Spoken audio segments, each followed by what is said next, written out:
here. I'm also making a couple of the sunny side up egg to go on top. So just gently cracking the eggs here.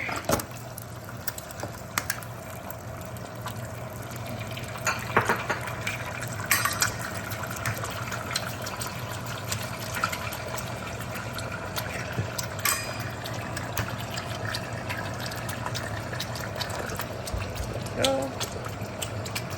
And just put the lid on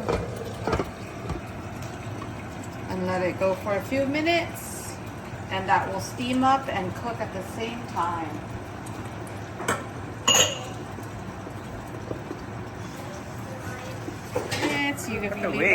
It's been a couple minutes with the lid on, so now you can see it's already steaming up and cooking nicely. Your sunny side up egg is cooked and ready to go. This is how it should look like. Ooh. Okay, let's get this dinner on the show. Let's get dinner on the road. Should I flip it? You guys want to flip it or no?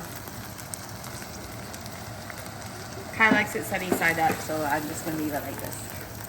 Okay.